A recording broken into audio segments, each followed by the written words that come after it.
ꯋꯥꯔꯤꯁꯤ ꯚꯥꯔꯠꯀꯤ ꯐꯨꯡꯒꯥꯋꯥꯔꯤꯗꯒꯤ ꯏꯃꯥꯂꯣꯟꯗ ꯍꯟꯗꯣꯛꯆꯕꯅꯤ꯫ ꯑꯁꯣꯏꯕ ꯑꯔꯥꯟꯕ ꯌꯥꯎꯈ꯭ꯔꯕꯁꯨ ꯇꯥꯕꯤꯔꯤꯕ ꯈ꯭ꯋꯥꯏ ꯄꯨꯝꯅꯃꯛꯅ ꯉꯥꯛꯄꯤꯒꯅꯤ꯫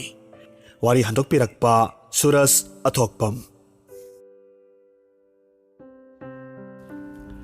ꯅꯔꯃꯗꯥ ꯇꯨꯔꯦꯜꯒꯤ ꯇꯣꯔꯕꯥꯟꯗ ꯌꯥꯝꯅ ꯄꯤꯛꯄ ꯈꯨꯡꯒꯪ ꯑꯃꯈꯛ ꯂꯩ꯫ ꯍꯥꯏꯔꯤꯕ ꯈꯨꯡꯒꯪꯁꯤꯗ ꯕꯦꯗ ꯁꯥꯁꯇ꯭ꯔ ꯅꯤꯡꯊꯤꯅ ꯍꯩꯔꯕ ꯕ꯭ꯔꯥꯍꯃꯟ ꯃꯇꯩ ꯃꯅꯥꯎ ꯑꯅꯤꯈꯛ ꯂꯩꯔꯝꯃꯤ꯫ ꯍꯥꯏꯔꯤꯕ ꯕ꯭ꯔꯥꯍꯃꯟꯁꯤꯒꯤ ꯃꯆꯥ ꯄꯤꯕ ꯑꯍꯨꯝꯈꯛ ꯄꯣꯛꯂꯝꯃꯤ꯫ ꯃꯔꯤꯁꯨꯕꯗꯨꯗꯤ ꯃꯆꯥ ꯅꯤꯡꯉꯣꯜꯅꯤ꯫ ꯃꯃꯤꯡꯅ ꯀꯥꯃꯤꯅꯤ ꯀꯧꯏ꯫ ꯑꯍꯜ ꯑꯣꯏꯔꯕ ꯕ꯭ꯔꯥꯍꯃꯟ ꯃꯇꯩ ꯃꯅꯥꯎ ꯑꯅꯤꯃꯛ ꯑꯌꯥꯝꯕ ꯃꯇꯝꯗ ꯈꯨꯡꯒꯪꯒꯤ ꯑꯆꯧꯕ ꯁꯤꯕ ꯃꯟꯗꯤꯔ ꯂꯥꯏꯁꯪ ꯑꯃꯗ ꯃꯤꯌꯥꯝꯒꯤ ꯁꯦꯕꯥ ꯇꯧꯔꯝꯃꯤ꯫ ꯍꯥꯏꯔꯤꯕ ꯂꯥꯏꯒꯤ ꯄꯨꯖꯥꯁꯤꯗ ꯏꯅꯥꯛ ꯈꯨꯟꯕ ꯀꯌꯥꯃꯔꯨꯝꯅ ꯗꯥꯟ ꯇꯧꯕꯗꯒꯤ ꯃꯈꯣꯏꯒꯤ ꯏꯃꯨꯡꯗꯨ ꯆꯥꯕ ꯊꯛꯄ ꯋꯥꯠꯇꯕ ꯅꯨꯡꯉꯥꯏꯅ ꯄꯥꯟꯕ ꯍꯥꯏꯕꯗꯨ ꯑꯣꯏꯔꯝꯃꯤ꯫ ꯕ꯭ꯔꯥꯍꯃꯟꯒꯤ ꯃꯆꯥꯅꯨꯄꯥ ꯑꯍꯨꯝꯁꯨ ꯄꯥꯈꯪ ꯃꯄꯨꯡ ꯃꯔꯩ ꯐꯥꯔꯦ꯫ ꯃꯈꯣꯏꯅ ꯃꯆꯜꯅꯨꯄꯤ ꯀꯥꯃꯤꯅꯤꯕꯨ ꯊꯣꯏꯅ ꯍꯦꯟꯅ ꯂꯨꯅ ꯇꯧꯏ꯫ ꯑꯍꯜ ꯑꯅꯤꯗꯨ ꯃꯆꯥ ꯅꯤꯡꯉꯣꯜ ꯀꯥꯃꯤꯅꯤꯕꯨ ꯅꯨꯃꯤꯠ ꯊꯥꯒꯨꯝ ꯌꯦꯡꯖꯔꯤꯕꯅꯤ꯫ ꯀꯥꯃꯤꯅꯤ ꯂꯩꯁꯥꯕꯤ ꯄꯨꯡꯀꯛ ꯐꯥꯔꯦ꯫ ꯃꯁꯛ ꯃꯇꯧꯁꯨ ꯑꯗꯨꯛꯀꯤ ꯃꯇꯤꯛ ꯐꯖꯩ꯫ ꯇꯧꯕꯇꯕꯨ ꯀꯦꯊꯣꯛ ꯃꯧꯊꯣꯛꯅ ꯌꯣꯛꯄꯒꯤ ꯍꯧꯅꯕ ꯌꯥꯝꯅ ꯏꯊꯛ ꯏꯔꯥꯡ ꯇꯧꯔꯝꯃꯤ꯫ ꯃꯃꯥꯡꯗ ꯄꯥꯈꯪ ꯃꯆꯥ ꯐꯖꯕ ꯑꯃꯠꯇ ꯎꯕ ꯌꯥꯗꯦ꯫ ꯃꯤꯆꯤꯒꯤ ꯇꯦꯟꯅ ꯍꯦꯛꯇ ꯊꯥꯖꯤꯜꯂꯤ꯫ ꯄꯥꯈꯪ ꯀꯌꯥꯃꯔꯨꯝ ꯃꯍꯥꯛꯀꯤ ꯅꯨꯡꯁꯤ ꯊꯧꯔꯤꯅ ꯄꯨꯟꯁꯤꯜꯂꯤ꯫ ꯃꯁꯥꯗꯨ ꯅꯨꯃꯤꯠ ꯆꯨꯞꯄ ꯅꯨꯄꯥꯒꯤ ꯋꯥꯈꯜꯗ ꯂꯩꯇꯥꯕ ꯉꯝꯗꯦ꯫ ꯃꯍꯥꯛꯅ ꯕ꯭ꯔꯥꯍꯃꯟ ꯅꯠꯇꯕ ꯑꯇꯣꯞꯄ ꯖꯥꯇꯤꯒꯤ ꯄꯥꯈꯪ ꯑꯃꯕꯨ ꯇꯁꯦꯡꯅ ꯅꯨꯡꯁꯤꯔꯨꯔꯦ꯫ ꯃꯔꯝ ꯑꯁꯤꯅ ꯃꯍꯥꯛꯄꯨ ꯃꯃꯥ ꯊꯧꯔꯥꯅꯤꯅ ꯈꯪꯈꯤꯕꯗꯒꯤ ꯅꯣꯡꯃ ꯑꯁꯨꯝꯅ ꯆꯩꯔꯝꯃꯤ꯫ ꯏꯃꯥꯒꯤ ꯏꯕꯦꯝꯃ, ꯅꯍꯥꯛ ꯑꯉꯥꯡ ꯅꯠꯇ꯭ꯔꯕꯅꯤ꯫ ꯂꯝꯗꯝꯁꯤꯗ ꯅꯄꯥꯕꯨꯡꯕꯨ ꯃꯤꯌꯥꯝꯅ ꯑꯩꯌꯥ ꯄꯟꯗꯤꯠ ꯍꯥꯏꯅ ꯏꯀꯥꯏ ꯈꯨꯝꯅꯔꯤꯕꯅꯤ꯫ ꯄꯨꯝꯅꯃꯛꯁꯦ ꯈꯪꯅ ꯈꯪꯅ ꯅꯍꯥꯛꯅ ꯏꯖꯠ ꯇꯥꯅꯕ ꯇꯧꯔꯤꯕꯁꯤ ꯏꯃꯥ ꯀꯔꯝꯅ ꯇꯨꯃꯤꯟꯅ ꯂꯩꯒꯅꯤ? ꯏꯃꯥ, ꯑꯩꯕꯨ ꯉꯥꯛꯄꯤꯌꯨ꯫ ꯑꯩ ꯃꯍꯥꯛꯄꯨ ꯅꯨꯡꯁꯤ꯫ ꯃꯥꯒ ꯂꯨꯍꯣꯡꯕ ꯄꯥꯝꯃꯦ꯫ ꯍꯔꯦ, ꯇꯁꯦꯡꯅ ꯅꯍꯥꯛ ꯉꯥꯎꯔꯕꯅꯤꯅꯦ꯫ ꯑꯁꯨꯝꯅ ꯍꯥꯏꯔꯒ ꯀꯥꯃꯤꯅꯤꯕꯨ ꯃꯃꯥꯏ ꯃꯃꯤꯠ ꯈꯪꯗ ꯈꯨꯄꯥꯛꯅ ꯊꯥꯖꯤꯜꯂꯤ꯫ ꯃꯃꯩ ꯊꯪꯗ ꯃꯍꯥꯛ ꯃꯃꯥꯗ ꯂꯥꯜꯂꯦ꯫ ꯃꯇꯨꯡꯗ ꯇꯧꯔꯔꯣꯏ ꯍꯥꯏꯅ ꯍꯥꯏꯖꯔꯛꯂꯝꯃꯤ꯫ ꯑꯁꯨꯝꯅ ꯃꯇꯝ ꯈꯔꯗꯤ ꯍꯧꯈ꯭ꯔꯦ꯫ ꯀꯥꯃꯤꯅꯤ ꯋꯥꯈꯜ ꯇꯥꯅ ꯂꯩꯔꯦ꯫ ꯇꯧꯕꯇꯕꯨ ꯃꯁꯥꯒꯤ ꯍꯩꯅꯕꯤꯗꯨ ꯑꯃꯨꯛ ꯍꯧꯔꯛꯈꯤ꯫ ꯅꯨꯄꯥ ꯎꯕꯗ ꯅꯨꯡꯁꯤꯕꯅ ꯉꯥꯎꯏ꯫ ꯇꯁꯦꯡꯅ ꯃꯍꯥꯛ ꯃꯌꯨꯝ ꯄꯥꯅꯤꯡꯕꯅ ꯈꯣꯔꯣ ꯈꯣꯔꯣ ꯈꯣꯠꯄꯤ ꯅꯨꯄꯤ ꯍꯥꯏꯕꯗꯨ ꯑꯣꯏꯔꯝꯃꯤ꯫ ꯃꯍꯥꯛꯀꯤ ꯃꯇꯧꯗꯨ ꯃꯄꯥꯕꯨꯡꯅ ꯈꯪꯂꯛꯄꯗꯒꯤ ꯅꯣꯡꯃ ꯑꯁꯨꯝꯅ ꯍꯥꯏꯔꯛꯈꯤ꯫ ꯏꯄꯥꯒꯤ ꯀꯥꯃꯤꯅꯤ, ꯅꯍꯥꯛꯄꯨ ꯁꯣꯏꯗꯅꯃꯛ ꯏꯄꯥꯅ ꯂꯨꯍꯣꯡꯕꯤꯒꯅꯤ꯫ ꯇꯧꯕꯇꯕꯨ ꯅꯍꯥꯛꯇꯤ ꯋꯥꯈꯜ ꯃꯄꯨꯡ ꯐꯥꯗ꯭ꯔꯤ꯫ ꯅꯊꯛꯇ ꯅꯕꯨꯡ ꯑꯍꯨꯝ ꯑꯃꯁꯨ ꯏꯆꯥꯎ ꯆꯥꯎꯅ ꯂꯩꯔꯤꯕꯅꯤ꯫ ꯑꯩ ꯅꯍꯥꯛꯀꯤ ꯅꯇꯧꯁꯤꯗ ꯀꯥ ꯍꯦꯟꯅ ꯋꯥ ꯉꯥꯡꯍꯟꯒꯅꯨꯀꯣ꯫ ꯑꯩꯅ ꯅꯍꯥꯛꯄꯨ ꯕ꯭ꯔꯥꯍꯃꯟ ꯅꯨꯄꯥ ꯑꯃꯗ ꯊꯥꯖꯒꯗꯧꯔꯤꯕꯅꯤ꯫ ꯑꯗꯨꯕꯨ ꯃꯇꯝ ꯈꯔ ꯈꯥꯡꯈꯣ꯫ ꯍꯟꯗꯛꯇꯤ ꯀꯥꯃꯤꯅꯤꯗꯨ ꯃꯄꯥꯒꯤ ꯋꯥꯍꯩꯗꯨꯗ ꯏꯀꯥꯏꯕ ꯐꯥꯎꯔꯦ꯫ ꯃꯁꯤꯗꯒꯤ ꯃꯍꯥꯛ ꯌꯨꯝꯗꯒꯤ ꯃꯄꯥꯜ ꯁꯨꯛꯊꯣꯛ ꯊꯣꯛꯇ ꯑꯗꯨꯃꯛ ꯂꯩꯈꯤ꯫ ꯕ꯭ꯔꯥꯍꯃꯟ ꯑꯍꯜꯅ ꯄꯨꯖꯥ ꯇꯧꯔꯤꯕ ꯂꯥꯏꯁꯪꯁꯤꯗ ꯅꯨꯃꯤꯗꯥꯡ ꯋꯥꯏꯔꯝ ꯈꯨꯗꯤꯡ ꯆꯥꯛꯂꯦꯟ ꯌꯥꯎꯕ ꯎꯁꯣꯞ ꯍꯦꯛ ꯍꯦꯛ ꯄꯥꯡꯊꯣꯛꯂꯝꯃꯤ꯫ ꯍꯥꯏꯔꯤꯕ ꯆꯥꯛꯂꯦꯟꯁꯤꯗ ꯂꯥꯏꯁꯪꯗ ꯂꯥꯛꯄ ꯃꯤ ꯀꯌꯥꯃꯔꯨꯝꯁꯨ ꯄ꯭ꯔꯁꯥꯗꯤ ꯐꯪꯏ꯫ ꯍꯥꯏꯔꯤꯕ ꯆꯥꯛꯂꯦꯟꯁꯤꯗ ꯅꯨꯡꯇꯤꯒꯤ ꯃꯁꯛ ꯃꯇꯧ ꯐꯖꯔꯕ ꯕ꯭ꯔꯥꯍꯃꯟ ꯄꯥꯈꯪ ꯑꯃꯈꯛꯁꯨ ꯍꯦꯛ ꯍꯦꯛ ꯂꯥꯛꯂꯝꯃꯤ꯫ ꯃꯍꯥꯛꯄꯨ ꯎꯕ ꯃꯇꯝꯗ ꯃꯤꯌꯥꯝꯅ ꯉꯛꯅ ꯌꯦꯡꯅꯩ꯫ ꯃꯔꯝꯗꯤ ꯄꯥꯈꯪꯁꯤ ꯋꯥ ꯀꯌꯥ ꯉꯥꯡꯗꯦ꯫ ꯃꯈꯣꯏꯒꯤ ꯈꯨꯜ ꯑꯗꯨꯒꯤ ꯃꯤꯑꯣꯏꯁꯨ ꯅꯠꯇꯦ꯫ ꯑꯗꯨꯕꯨ ꯇꯣꯏꯅ ꯎꯔꯕꯅꯤꯅ ꯕ꯭ꯔꯥꯍꯃꯟ ꯑꯍꯜꯅꯁꯨ ꯃꯍꯥꯛꯄꯨ ꯃꯁꯛ ꯈꯔ ꯈꯔꯗꯤ ꯈꯪꯂꯛꯂꯝꯃꯤ꯫ ꯇꯁꯦꯡꯕꯗꯤ ꯍꯥꯏꯔꯤꯕ ꯄꯥꯈꯪ ꯃꯆꯥꯗꯨ ꯃꯃꯤꯡ ꯒꯨꯂꯈ꯭ꯌꯥ ꯍꯥꯏꯅ ꯀꯧꯏ꯫ ꯃꯍꯥꯛ ꯎꯃꯪꯗ ꯂꯩꯕ ꯁꯛꯂꯣꯟ ꯀꯌꯥꯃꯔꯨꯝ ꯑꯣꯟꯊꯣꯛꯄ ꯉꯝꯕ ꯀꯩꯖꯥꯎ ꯑꯃꯅꯤ꯫ ꯍꯥꯏꯔꯤꯕ ꯀꯩꯖꯥꯎꯁꯤꯅ ꯃꯍꯥꯛ ꯃꯅꯥ ꯃꯁꯤꯡꯅ ꯊꯣꯡꯕ ꯕ꯭ꯔꯥꯍꯃꯟꯒꯤ ꯆꯥꯛ ꯏꯟꯁꯥꯡ ꯈꯦꯆ꯭ꯔꯤꯗꯨ ꯑꯗꯨꯛꯀꯤ ꯃꯇꯤꯛ ꯈꯣꯏꯗꯥꯔꯝꯃꯤ꯫ ꯒꯨꯂꯈ꯭ꯌꯥꯅ ꯎꯃꯪꯗ ꯁꯥ ꯀꯌꯥꯃꯔꯨꯝ ꯐꯥꯔꯒ ꯆꯥꯔꯝꯃꯤ꯫ ꯁꯥ ꯐꯥꯕ ꯐꯪꯂꯛꯇ꯭ꯔꯕ ꯃꯇꯝꯗꯅꯤ ꯃꯍꯥꯛꯅ ꯄꯥꯈꯪ ꯃꯆꯥ ꯑꯣꯟꯊꯣꯛꯂꯒ ꯂꯥꯏꯒꯤ ꯆꯥꯛꯂꯦꯟꯗꯨ ꯍꯦꯛ ꯍꯦꯛ ꯆꯥꯔꯤꯕꯁꯦ꯫ ꯂꯥꯏꯁꯪꯗ ꯇꯣꯏꯅ ꯂꯥꯏ ꯈꯨꯔꯨꯝꯕ ꯂꯥꯛꯄ ꯃꯤꯑꯣꯏꯁꯤꯡ ꯑꯃꯗꯤ ꯆꯥꯛꯂꯦꯟ ꯌꯥꯎꯕ ꯂꯥꯛꯄꯁꯤꯡꯅ ꯇꯣꯏꯅ ꯋꯥꯔꯦꯝ ꯉꯥꯡꯅꯕꯗꯒꯤ ꯒꯨꯂꯈ꯭ꯌꯥꯅ ꯇꯥꯍꯧꯔꯝꯃꯤ ꯃꯗꯨꯗꯤ ꯕ꯭ꯔꯥꯍꯃꯟꯒꯤ ꯃꯆꯥꯅꯨꯄꯤ ꯃꯁꯛ ꯃꯇꯧ ꯌꯥꯝꯅ ꯐꯖꯕꯤ ꯀꯥꯃꯤꯅꯤꯗꯨ ꯌꯨꯝꯗꯒꯤ ꯃꯄꯥꯜ ꯊꯣꯛꯇ ꯂꯩꯈ꯭ꯔꯦ ꯍꯥꯏꯕ ꯋꯥꯐꯝꯗꯨ ꯃꯍꯥꯛꯅ ꯇꯥꯍꯧꯔꯝꯃꯤ꯫ ꯋꯥꯐꯝꯗꯨ ꯈꯪꯂꯕꯗ ꯒꯨꯂꯈ꯭ꯌꯥ ꯃꯇꯣꯝꯇ ꯈꯜꯂꯤ꯫ ꯀꯥꯃꯤꯅꯤ ꯍꯥꯏꯕ ꯃꯃꯤꯡꯁꯤ ꯇꯥꯕꯗ ꯀꯌꯥꯗ ꯅꯨꯡꯁꯤꯔꯕ! ꯑꯩ ꯃꯍꯥꯛꯄꯨ ꯂꯨꯍꯣꯡꯗꯕ ꯌꯥꯗꯦ꯫ ꯀꯔꯤꯒꯨꯝꯕ ꯑꯩꯅ ꯃꯍꯥꯛꯄꯨ ꯂꯨꯍꯣꯡꯕ ꯇꯥꯔꯕꯗꯤ ꯂꯥꯏꯁꯪꯗ ꯆꯥꯛꯂꯦꯟ ꯂꯨꯝꯗ꯭ꯔꯕꯁꯨ ꯀꯥꯃꯤꯅꯤꯅ ꯃꯄꯨꯔꯣꯏꯕ ꯑꯩꯒꯤꯗꯃꯛ ꯃꯅꯥ ꯃꯁꯤꯡꯒꯤ ꯃꯊꯦꯜ ꯀꯌꯥꯃꯔꯨꯝ ꯊꯣꯡꯖꯔꯅꯤꯗꯣ꯫ ꯃꯇꯧ ꯑꯁꯨꯝ ꯇꯧꯅ ꯀꯩꯖꯥꯎ ꯒꯨꯂꯈ꯭ꯌꯥ ꯚꯥꯞꯅ ꯗꯣꯂꯥꯟ ꯁꯥꯈ꯭ꯔꯦ꯫ Mathanggi numittagi mahakna phijat leiteng hongdoklaga laingang machu setli aduga Narmada Turelgi torbanda mala chatna Veda Sastra ningthina khanglaba Brahman amagum lai ninglaga phamkhre ayuk numidang Turel torbanda kumlaga Brahman amagum iruzai masinda laigi minglen kayamarumsu soli matam khara asomna chatharakpa matamda khulgi miyam pumbana mahakpu asengba laining setpa Brahmani haina khanakhre maramaduna mahakpu khurumbasu laknai Golakhyagi namthaktu haujikti mapung phare Nongma Brahman Panditu mahaki manakta laklammi aduga asumna amuk hairakhi Isorgi masak oiriba naha oiriba Brahman ibungo adomna yabirabadi aigi sangaida nongma lengbirao aigi imung manunga amuktang sakhangnasi O Pandit ibungo aigi damak oinadi madu yamna laibak phabane ai soidanamak laksage Asumna mathanggi ayukta masak lotpa Golakhyadu Brahman ahalgi mayumda laklammi mahak lakpagi haraw tayamna okpagi thoramdu pumnamak Kamini na taholammi Golakhya Kamini uba matamda mamit koptaba makhai yengi Kamini su mathamoida asumna khalli As masak mato kayada ning thikraba Brahman pakhangno kusu komen sawong sada aina ngaijariba mahakto asi oirabadi nungaijakhanida Asumna khanna makhoi ani du michanarammi makhoi ani gi mityengdu Brahman gi nupi na uhorammi aduga mapuroibada amok asumna tuminna hairammi Aigya nupa masase sagai jasu phaba male mahaki matausi yamna leme phajai aikhoi Kamini ga luhongbinaba iya oinaba honabiyo sumi Kamini si leisabi phare ai wafamsi nupa masasida haudoklage Masigumba Brahman nupa masasi amuk hanna phangani haiba thajade Asumna makhoi mayam punna chaklen charabagi matungda Kamini amadi Golakhya luhongbagi wafamdu haudoklammi matungda Golakhyana amuk hairakhe Aigya Pandit amadi ima thorani luhongbagi wadu aisu yazare tawbatabu aigi ahal lamandi khulsigi wangmada leiba lam amadani makhoidi ahal oire lakpa natai sagadaba mande Karamna makhoi yaudana aigya hoina nungaibigadrane Wafamdu Brahman ahaldunasu yare maramaduna Golakhya amadi Kamini siba laisangda sauna luhonglammi Asumna matam kharadi Golakhya taibangmi olaga Kamini lauraga leire thabum kharagi matungda Golakhya Brahman gi chak insangdu chaba pamdre lamlakki sanga pharaga chaningbagi wakhalda tauba horakle ayamba matamda chak chaningde haiduna chara helli pumnamaksi uraga ahal oiraba Brahman matai manauna Golakhya amadi Kamini bu khungang thadoklaga mayum asengbada leirunabagidamag yathangdu pibire yathang phanglabada chalamdagi mikupta Kamini gi mabungsing amadi mapa amadi mamana Kamini bu kolaga kapsai makhoina Kamini gi damag lambelda charunana ba haiduna potlam kayamarumsu hapirammi mataw asum tawna makhoi ani asukpa umangdu yoraklammi Kamini di makhongna chatpa ngamlaktre masadu aduki matik wabana loire aduna amuk asumna hairakhi Moi aigya ai yamna ware ngaihakta pothakisi ising khajikta sokpira uba chanabadi leire isingdi yoramdre Pare ai ising thiruge ko nahak leiramo asi haiduna mahak umangdugi manungda sangkhi umangduda leiba pukhri achauba amada ising soke tauba matamda wainu khara saktarambadu thengnarammi madu pharaga segairaga chathokhi aduga mahak ising sokpadu kaukhibadagi Kamini gi manakta amuk halaklammi ising poraktabaduda Kamini na hangi Aigya ising phalaktabara Hai adu maina pakhonamna sininglabadi nahak aigi asengba saktamsi yengningra wafamduda Kamini kari thoina khalamde mapuroibasi wabagi sawba oiramgani haina khalle masigi matungda makhoini asum khara chatlabagi matungda amuk hairaklammi Moi aigya ngaihak pothabiramo ai ising thirokhige asi hairamnaga mahak chatkhi Kamini hek chatkibaga Golakhya umangda chansilli aduga theba amakhak pharaga chathokhirammi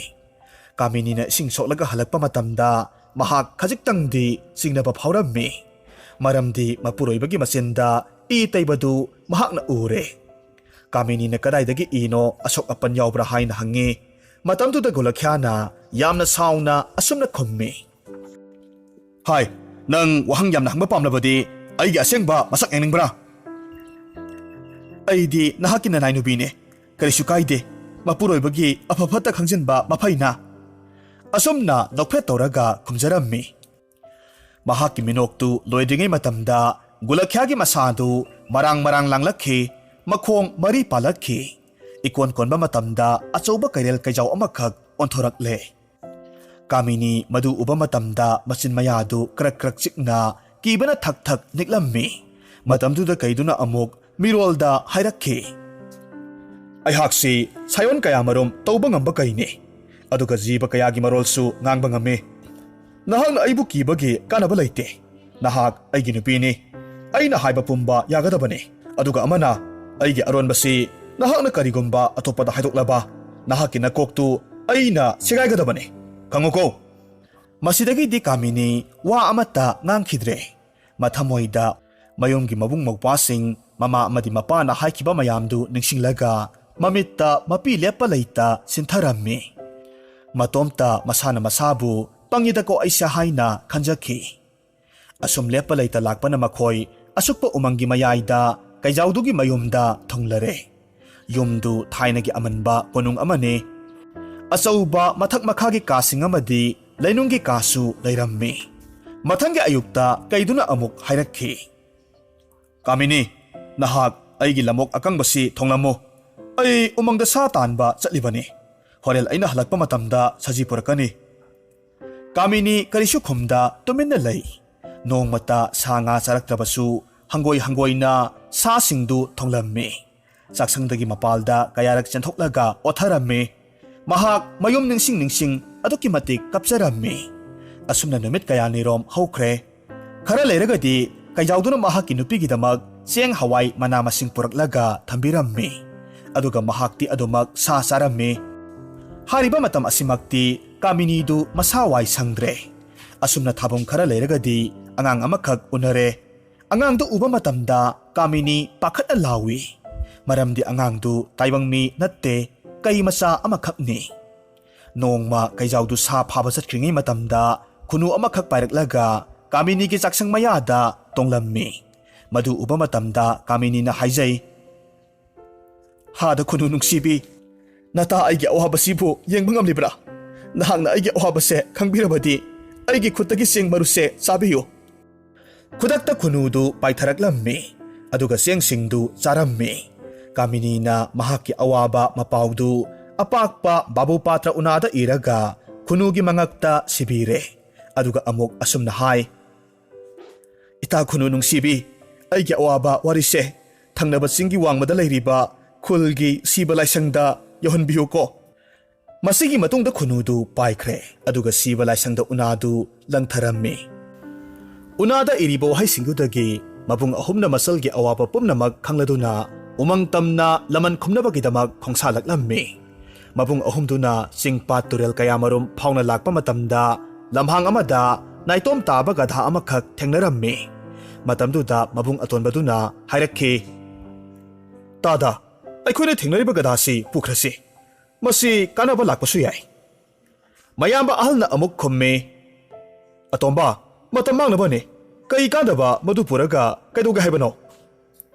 ꯃꯌꯥꯝꯕ ꯌꯥꯏꯃꯅ ꯑꯃꯨꯛ ꯈꯨꯝꯂꯝꯃꯤ, ꯇꯥꯗ, ꯄꯨꯖꯔꯛꯁꯅꯨ, ꯃꯥꯒꯤ ꯑꯄꯥꯝꯕ ꯑꯃꯗꯤ ꯂꯩꯔꯝꯒꯅꯤ꯫ ꯑꯩꯈꯣꯏꯒꯤ ꯑꯇꯣꯟꯕꯁꯦ ꯂꯧꯁꯤꯡ ꯌꯥꯝꯅ ꯂꯩꯕꯅꯤ꯫ ꯈꯔ ꯆꯠꯂꯕꯒꯤ ꯃꯇꯨꯡꯗ ꯑꯆꯧꯕ ꯇꯤꯡꯈꯪ ꯄꯥꯟꯕ ꯎ ꯃꯀꯛ ꯑꯃꯃꯨꯛ ꯊꯦꯡꯅꯔꯝꯃꯤ꯫ ꯍꯟꯗꯛꯁꯨ ꯑꯇꯣꯟꯕꯅ ꯃꯗꯨ ꯄꯨꯈ꯭ꯔꯁꯤ ꯍꯥꯏꯅ ꯍꯥꯏꯔꯝꯃꯤ꯫ ꯃꯇꯝꯗꯨꯗ ꯃꯌꯥꯝꯕ ꯌꯥꯏꯃꯅ ꯈꯨꯝꯃꯤ, ꯍꯣꯏ ꯍꯣꯏ, ꯄꯨꯔꯛꯑꯣ, ꯑꯗꯨꯕꯨ ꯅꯍꯥꯛ ꯄꯨꯕꯗ ꯋꯥꯔꯣꯏꯗ꯭ꯔꯣ? ꯃꯈꯣꯏꯅꯤꯒꯤ ꯋꯥꯔꯤꯗꯨꯗ ꯃꯌꯥꯝꯕ ꯑꯍꯜꯗꯨ ꯅꯣꯛꯂꯒ ꯍꯥꯏꯔꯛꯈꯤ, ꯍꯥꯍꯥ, ꯅꯈꯣꯏꯅꯤꯒ ꯆꯠꯃꯤꯟꯅꯕꯁꯤꯗꯤ ꯄꯣꯠ ꯆꯩ ꯌꯥꯝꯅ ꯄꯨꯒꯗꯧꯔꯤꯅ, ꯑꯩ ꯅꯣꯛꯅꯤꯡꯕꯕꯨ ꯐꯥꯎꯏꯗꯣ꯫ ꯑꯁꯨꯝꯅ ꯃꯈꯣꯏ ꯑꯍꯨꯝꯗꯨ ꯂꯦꯞꯄ ꯂꯩꯇ ꯑꯁꯨꯝ ꯂꯥꯛꯄ ꯃꯇꯝꯗ ꯇꯨꯔꯦꯜ ꯑꯃꯒꯤ ꯇꯣꯔꯕꯥꯟꯗ ꯐꯤ ꯁꯨꯕꯅ ꯁꯤꯟꯐꯝ ꯑꯣꯏꯕ ꯈꯨꯜ ꯑꯃꯈꯛ ꯊꯦꯡꯅꯔꯝꯃꯤ꯫ ꯃꯗꯨꯗ ꯃꯌꯥꯝꯕ ꯑꯍꯜꯅ ꯑꯃꯨꯛ ꯍꯥꯏꯔꯛꯈꯤ, ꯑꯇꯣꯟꯕ, ꯍꯟꯗꯛꯇꯤ ꯇꯨꯔꯦꯜꯁꯤ ꯄꯨꯁꯤ ꯍꯥꯏꯒꯗꯧꯔꯤꯕ꯭ꯔꯥ? ꯃꯌꯥꯝꯕꯒꯤ ꯋꯥꯗꯨꯗ ꯃꯈꯣꯏ ꯑꯍꯨꯝꯃꯛ ꯄꯨꯟꯅ ꯅꯣꯛꯃꯤꯟꯅꯩ꯫ aduga amuk atonbana hairakhi tada turel sidi purakloi achauba kongaugi khudeng achauba si oina puraklage asumna haiduna khudeng du oina puraklammi phana sangna laklabagi matungda machal kamini na hairakpa yumdu yaure tasengna yumdu yamna akiba phangna chawi mabunggi khonjal tarbaduda masal nupidu kaplaga mabung ahumdu oklammi wana lakliba mabung ahumdu masal na karigumba areiba khara pijarammi aduga laikhada leiba kada makhoi singdu lotlaga thamlammi numidang oiraklabada kaido amuk halakle hek yorakpaga manam sut nammi aduga asumna amuk hairakhi aigi nupi yumsida taibangmi kana laklammi mihing yamna nammi ho aigya